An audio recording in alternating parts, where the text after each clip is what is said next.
The necessity of being constantly on the lookout for his little moustache and open shirt, or for his baldish pate and broad shoulders, led me to a profound study of all cars on the road, behind, before, alongside, coming, going, every vehicle under the dancing sun. The quiet vacationist's automobile with the box of tender-touch tissues on the back window. The recklessly speeding jalopy full of pale children with a shaggy dog's head protruding, and a crumpled mudguard. The bachelor's Tudor sedan crowded with suits on hangers. The huge fat house trailer weaving in front, immune to the Indian file of fury boiling behind it. The car with the young female passenger politely perched in the middle of the front seat to be closer to the young male driver.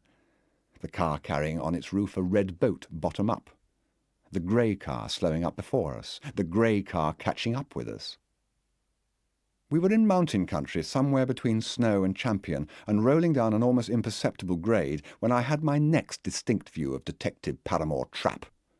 The grey mist behind us had deepened and concentrated into the compactness of a Dominion blue sedan.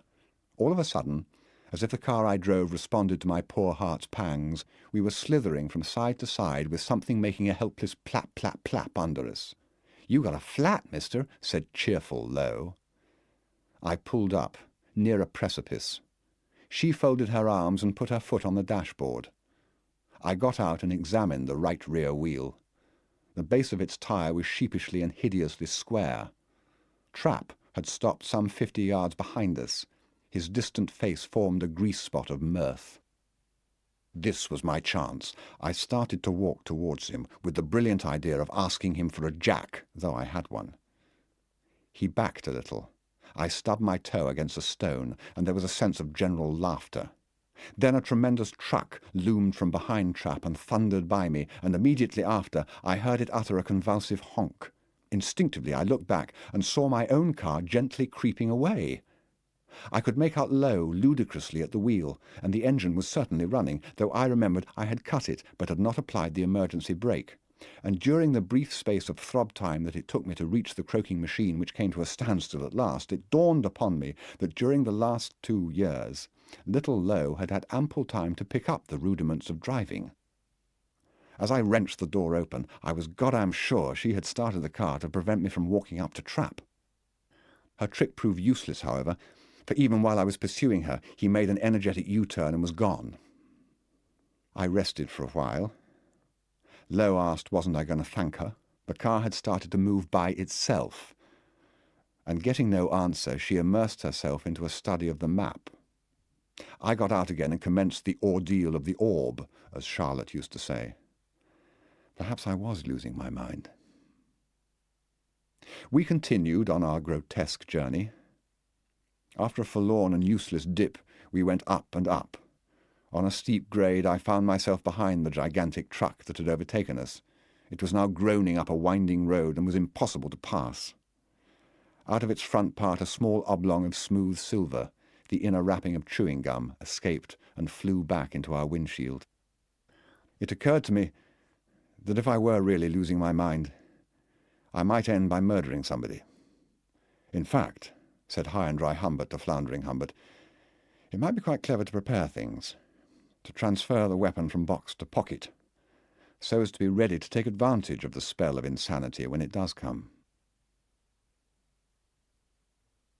By permitting Lolita to study acting, I had, fond fool, suffered her to cultivate deceit. It now appeared that it had not been merely a matter of learning the answers to such questions as what is the basic conflict in Hedda Gabler, or where are the climaxes in Love Under the Lindens, or analyze the prevailing mood of Cherry Orchard. It was really a matter of learning to betray me. How I deplored now the exercises in sensual simulation that I had so often seen her go through in our Beardsley parlour, when I would observe her from some strategic point, while she, like a hypnotic subject or a performer in a mystic rite, produced sophisticated versions of infantile make-believe by going through the mimetic actions of hearing a moan in the dark, seeing for the first time a brand-new young stepmother, tasting something she hated, such as buttermilk, smelling crushed grass in a lush orchard, or touching mirages of objects with her sly, slender, girl-child hands. Among my papers I still have a mimeographed sheet suggesting Tactile drill. Imagine yourself picking up and holding a ping-pong ball, an apple, a sticky date, a new flannel-fluffed tennis ball, a hot potato, an ice cube, a kitten, a puppy, a horseshoe, a feather, a flashlight. Knead with your fingers the following imaginary things: a piece of bread, India rubber, a friend's aching temple, a sample of velvet, a rose petal. You are a blind girl. Palpate the face of a Greek youth, Cyrano, Santa Claus, a baby, a laughing fawn, a sleeping stranger, your father. But she had been so pretty in the weaving of those delicate spells, in the dreamy performance of her enchantments and duties. On certain adventurous evenings in Beardsley, I also had a dance for me with the promise of some treat or gift, and although these routine leg-parted leaps of hers were more like those of a football cheerleader than like the languorous and jerky motions of a Parisian petit rat, the rhythms of her not quite nubile limbs had given me pleasure. But all that was nothing, absolutely nothing, to the indescribable itch of rapture that her tennis game produced in me. The teasing, delirious feeling of teetering on the very brink of unearthly order and splendour.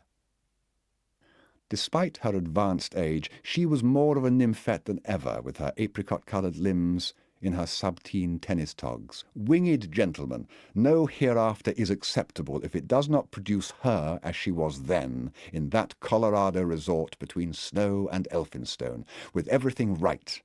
The white, wide little boy shorts, the slender waist, the apricot midriff, the white breast kerchief whose ribbons went up and encircled her neck to end behind in a dangling knot, leaving bare her gaspingly young and adorable apricot shoulder blades with that pubescence and those lovely gentle bones, and the smooth downward tapering back. Her cap had a white peak. Her racket had cost me a small fortune. Idiot, triple idiot. I could have filmed her.